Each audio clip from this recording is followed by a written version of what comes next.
நம்ம குட்டி சொர்க்கத்தை சுற்றி பார்த்துடலாமா?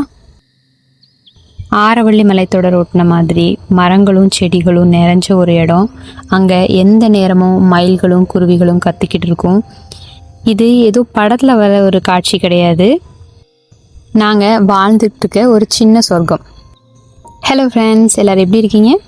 நம்ம இன்னைக்கு வீடியோவில் நாங்கள் மொட்டை மாடியிலேருந்தும் அண்ட் வீட்டு பக்கத்துலேருந்தும் என்னென்ன அறுவடை பண்ணோன்னு தான் பார்க்க போகிறோம்.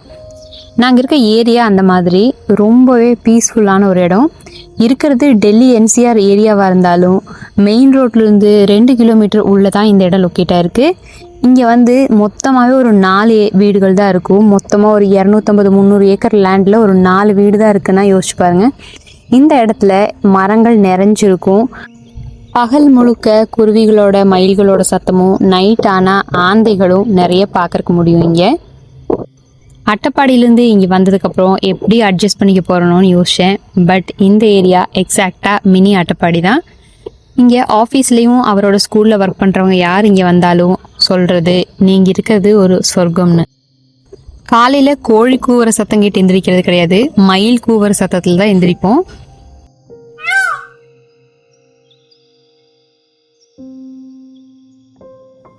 இன்றைக்கி நம்ம மொட்டை மாடியில் மல்பெரி பழம் நிறைய இருக்குது. அதையெல்லாம் தான் பறிக்க போகிறோம். இதை பறித்து ரெசிபி பண்ணுறக்கெல்லாம் டைம் கிடையாது. பறித்து கொண்டு போய் வீட்டில் வச்சா டிவி பார்க்கும்போதெல்லாம் குழந்தைங்க சாப்பிடுவாங்க. அது மட்டும் இல்லாமல் இந்த சீசனில் நான் இன்றைக்கி தான் மல்பெரி டேஸ்ட் பண்ணுறேன். அப்படியே தேன் மாதிரி இனிக்குது.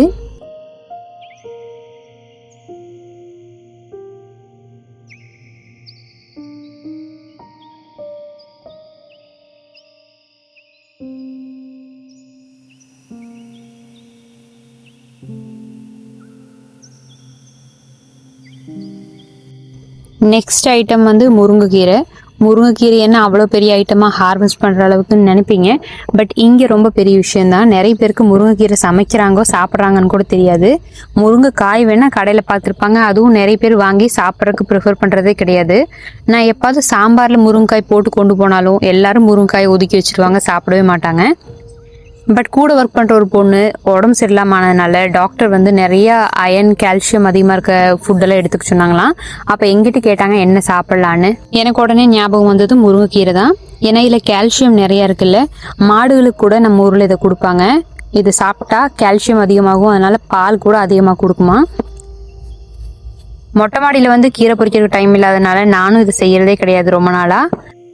ஊருக்கெல்லாம் நல்லது பண்ணுறதை விட்டுட்டு இனிமேல் நானும் ஒவ்வொரு கிளாஸ் முருங்கைக்கீரை சூப் காலையில் குடிக்கணும்னு நினைக்கிறேன். முருங்கைக்கீரையில் மட்டும் இல்லாமல் முருங்கைப்பூ, முருங்கைக்காய் எல்லாத்துலேயுமே நிறைய சத்துக்கள் இருக்குது. முருங்கைப்பூவில் 2 முட்டையை உடச்சி போட்டு நல்லா வறுத்து சுட சுட சாதத்து கூட சாப்பிட்டா வேறு லெவல் டேஸ்ட்டில் இருக்கும்.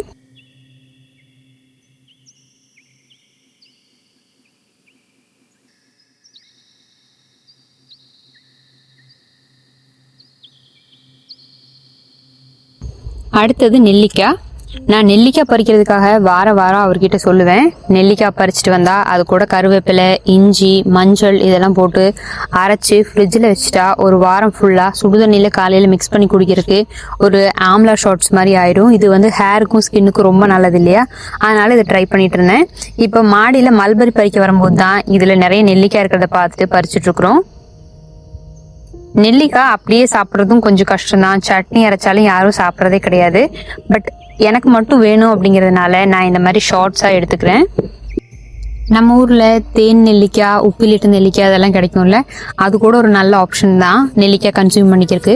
பட் அதெல்லாம் பண்ணுறக்கும் டைம் கிடையாது. அது மட்டும் இல்லாமல் நான் 2-3 டைம் உப்பிலிட்ட நெல்லிக்காய் பண்ணுறதுக்கு ட்ரை பண்ணேன்.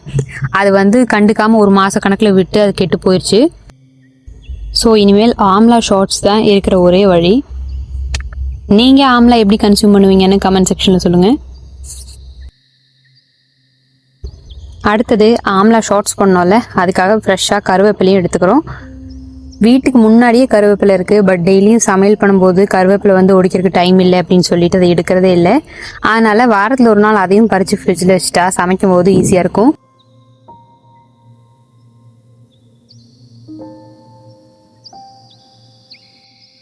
அடுத்தது கொஞ்சம் அவரைக்காய். இந்த அவரைக்காயோட கதையும் நான் 1 வருஷத்துக்கு முன்னாடியே நம்ம ஷார்ட்ஸ்லாம் அப்லோட் பண்ணியிருந்தேன். இது நம்ம அட்டப்பாடியிலேருந்து தாத்தி கொடுத்துட்டு இருந்த அவரைக்காய் விதையிலேருந்து போட்டது தான்.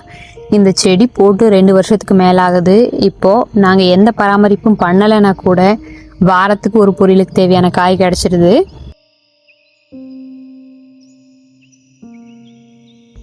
அடுத்தது விளாம்பழம். இந்த பழம் சம்மருக்கு ஒரு சூப்பர் ஃபுட்டுன்னே சொல்லலாம். உடம்ப கூலிங்காக வச்சுக்கிறதுக்கு ரொம்பவே முக்கியமான ஒரு பழம். நார்த் இந்தியாவில் சம்மர் ஆரம்பிச்சிட்டா மூளைக்கு இந்த கடையை பார்க்கலாம். நாங்கள் இந்த பழத்தை ஒன்றா பறித்து ஃப்ரிட்ஜில் வச்சுருவோம். தேவைப்படும் போது ஒவ்வொரு பழமாக உடச்சி ஜூஸ் போட்டுக்குவோம். இந்த பப்பாளி பழத்தை பற்றி நான் ஏற்கனவே போன வீடியோவில் சொல்லியிருந்தேன். 4-5 பப்பாளி மரம் இருக்குது. இதில் நிறைய காய் காய்ச்சி 5-6 மாதமாக பழுக்கவே இல்லைன்னு சங்கடப்பட்டுருந்தோம். இப்போ ஒரே அடியாக எல்லாமே பழுக்க ஆரம்பிச்சிருச்சு. டேஸ்ட்டும் பார்த்திங்கன்னா சூப்பராக இருந்துச்சு. இதில் பப்பாயா ஷேக் பண்ணும்போது சர்க்கரை ஆட் பண்ண வேண்டிய அவசியமே இல்லை. அந்தளவுக்கு பழம் இனிப்பாக இருக்குது. நிறைய பப்பாளி பழம் இருக்கிறனால அதை எப்படி நல்ல வழியில் யூட்டிலைஸ் பண்ணிக்கலாம்னு அடுத்த வீடியோவில் அப்லோட் பண்ணுறேன். வீடியோ பிடிச்சிருந்துன்னா லைக், ஷேர் அண்ட் சப்ஸ்கிரைப் கண்டிப்பாக பண்ணுங்கள். நெக்ஸ்ட் வீடியோவில் பார்க்கலாம். தேங்க்ஸ் ஃபார் வாட்சிங். பாய்.